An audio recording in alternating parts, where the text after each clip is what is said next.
I just saw the brand new movie, I Saw the TV Glow, and I'm bringing you my review right here, right now.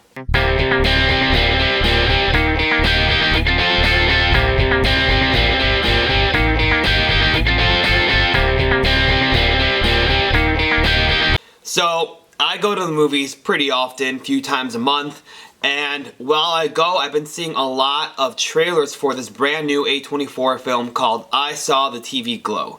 And if you guys have been around my channel for a little bit, you know I'm a huge A24 fan. I love their horror movies, and usually I'm a huge fan of the movies they put out, and at least if not a fan, I appreciate how fresh and original every film they make feels to be. It's never a generic Blumhouse movie or a generic, new Halloween film. It's always fresh, it's always new, so even if it's not great, at least it's entertaining.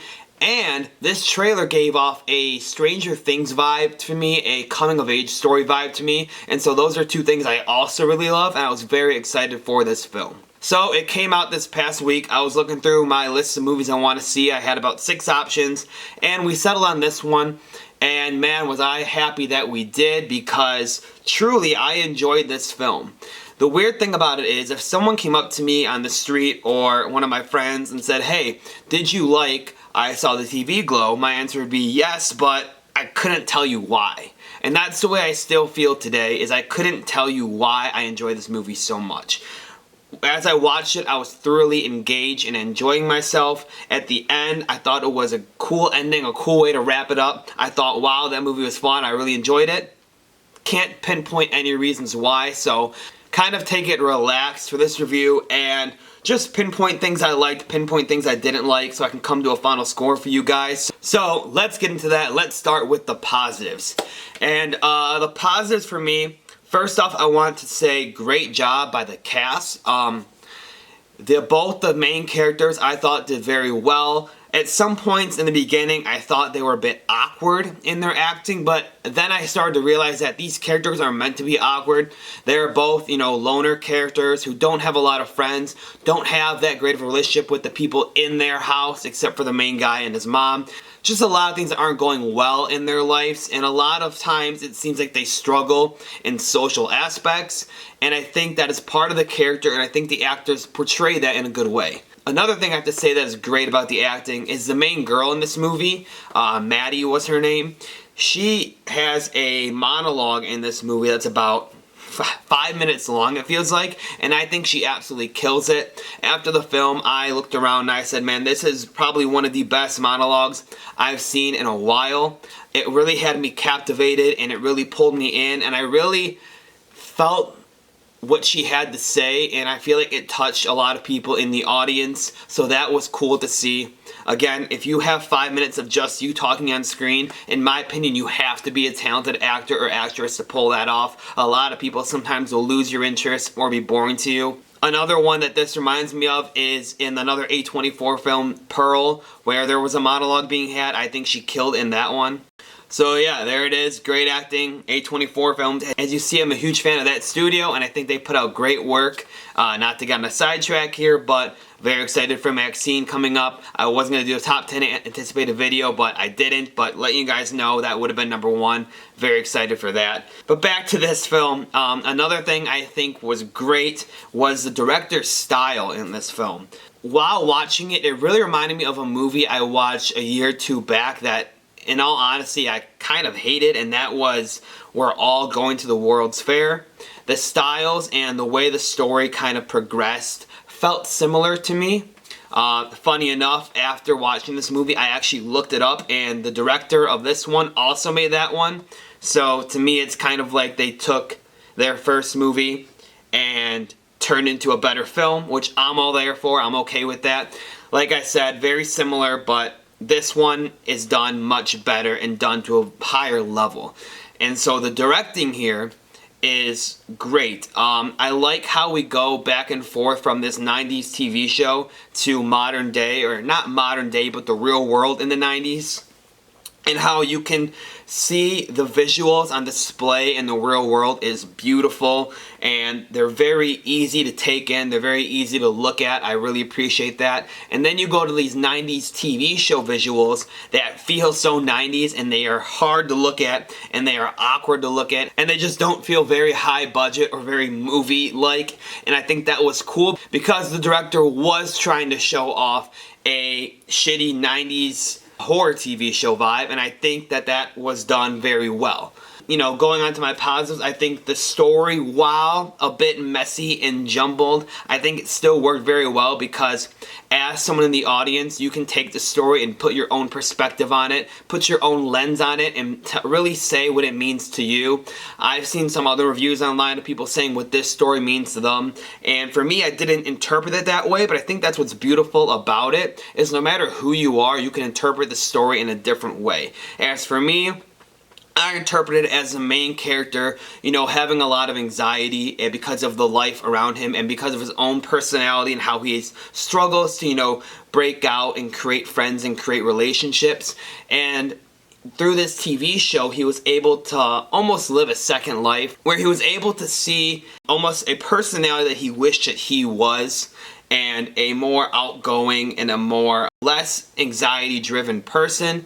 And through this, at the end, which, spoilers if you haven't seen it yet, when he is gasping for air and he is struggling to breathe and he cuts himself open and reveals the TV, it makes me feel like he's finally, after 40 years of living with this anxiety and living with these issues and unable to make these strong relationships and connections, he's able to finally move past that, and maybe the next 40 years of his life will be better. Maybe he will be able to, you know, cope with these problems he has and finally, you know, create these relationships he's always wanted.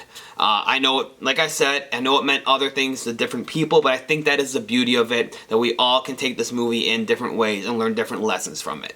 So those are all the positives. Getting into the more negatives and mixed reviews I have. My one negative, which, like I said, it's not a negative, it's not a positive, so maybe it's more of a mixed, is the way that the story progresses and the movie ends, where there really doesn't feel like there's any clarity or any real ending to this. You know, Maddie goes crazy and she wants them to bury each other alive so they can wake up into the pink opaque and wake up into this real world. Or maybe she's not crazy and maybe Owen just really messed up and he should have followed her and he should have went down that path with her and saved his life and went back to this life where he is this beautiful, carefree person. I don't know. That's an interesting thing where, yes, we don't get clarity, yes, we don't get a definite answer on that, but we can look at it different ways. Some people may see it as, man, it's just a TV show and Maddie was truly crazy and Owen made the right choice. Or some people can look at it as, wow, this was a crazy sci-fi adventure and they are stuck by Mr. Melancholy in this different world and they need to get out, they need to come back to where they should be. And then again at the end, when he has his breathing issues and he collapses and he cuts himself open, sees the TV, and he walks to the bathroom, he starts apologizing to all the people around him at this arcade, at this fun center, and nobody really seems to care. Nobody really seems to notice him apologizing. And so that leaves us with more questions like, did he wake up and is he in the pink opaque? Is he in the real world now with Maddie?